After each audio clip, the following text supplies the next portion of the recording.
दोस्तों आज हम बात करेंगे रोहित शेट्टी की उन 3 गलतियों के बारे में जिसकी वजह से सिंघम अगेन की हाइप बिल्कुल सिफर हो गई है। मगर अब भी 2 कार्ड्स ऐसे हैं जिन्हें अगर अच्छे तरीके से खेला जाए तो ये फिल्म सुपर हिट हो सकती है और आज हम उन्हीं के बारे में बात करने वाले हैं। मगर आपसे रिक्वेस्ट है भैया, आगे बढ़ने से पहले कि अगर आपने चैनल सब्सक्राइब नहीं किया तो सब्सक्राइब कर लो और बेल आइकन दबा दो ताकि नोटिफिकेशन आप तक बर वक्त पहुँचता रहे।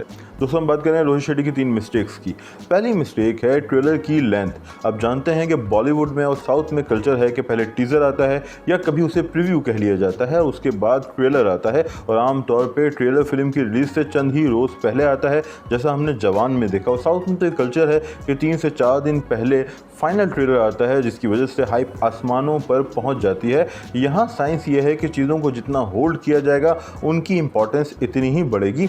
मगर रोहित शेट्टी साहब ने जो ट्रेलर रिलीज़ किया वो बॉलीवुड की तारीख का सबसे तवील ट्रेलर है, लगभग 5 मिनट का है। और इस ट्रेलर की वजह से हाइप ऊपर पहुंचने का जो साइंस है, यानी कि ट्रेलर अगर फिल्म की रिलीज से चंद रोज़ पहले आएगा तो हाइप को आसमान पे लेके जाएगा, वो एलिमेंट अब मिसिंग हो गया है। हम जानते हैं कि फिल्म में क्या होने वाला है, उसका प्लॉट क्लियर है। इसकी वजह से प्लॉट से जुड़ी जो हाइप है, जो हमारी एक्साइटमेंट है, वो कम हो गई है।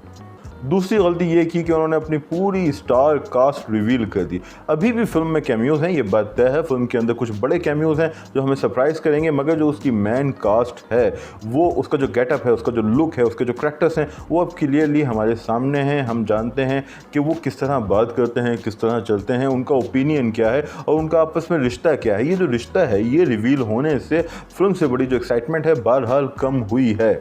और फिल्म की तीसरी गलती है रिपीटेशन। जी हाँ, रोहित शेट्टी अब भी वही पुराने तरीके इख्तियार कर रहे हैं, वही गाड़ियाँ घूमना, वही चॉपर्स, उसी तरह हीरो की एंट्रीज, वही डायलॉग्स जो हम पहले भी सुन चुके हैं। वो डायलॉग्स यकीनी तौर पे हमें अपील करते हैं, मगर देखना यह है कि एक बड़ी फिल्म को जिसका टकराव होने वाला है एक और फ्रेंचाइज फिल्म से जिसकी बहुत ज़्यादा हाइप है, यानी भूल भुलैया 3, उससे मुकाबला करने के लिए क्या पुराने डायलॉग्स से, पुराने जोक्स से काम चलाया जा सकता है? क्या वो इतने अपीलिंग होंगे कि लोग थिएटर में खड़े होकर तालियां बजाएं? ये हम देखेंगे दिवाली पर। और जैसे कि मैंने आपसे कहा था कि 2 चीज़ें ऐसी हैं जो अब भी फिल्म के काम आ सकती हैं और अब हम उन पे बात करेंगे।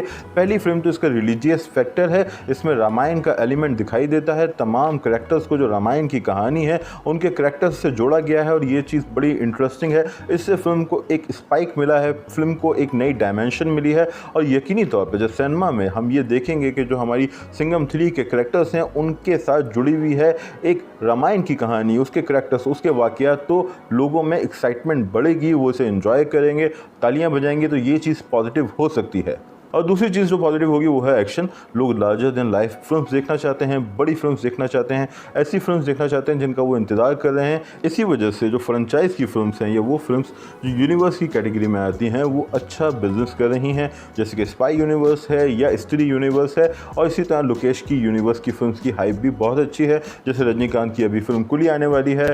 तो दोस्तों अभी हमने बात की उन 3 पॉइंट्स के बारे में जिसकी वजह से सिंघम अगेन को नुकसान पहुँचा है, ट्रेलर की लेंथ की वजह से, करैक्टर्स को रिवील करने की वजह से और रिपीटेशन की वजह से। मगर 2 चीज़ें ऐसी हैं जो उसके काम आ सकती हैं। पहली चीज़ है एक्शन और दूसरी चीज़ है उसका रिलीजियस एलिमेंट, जिसकी वजह से हो सकता है लोग खड़े होकर तालियां बजाएं, सीटी बजाएं और फिल्म को सुपरहिट करार दे दें। आपका क्या ओपिनियन है? अपना फीडबैक ज़रूर दें, कमेंट सेक्शन में बताएं आपको क्या लगता है। चैनल सब्सक्राइब करना ना भूलें। जल्द मिलेंगे, टेक केयर।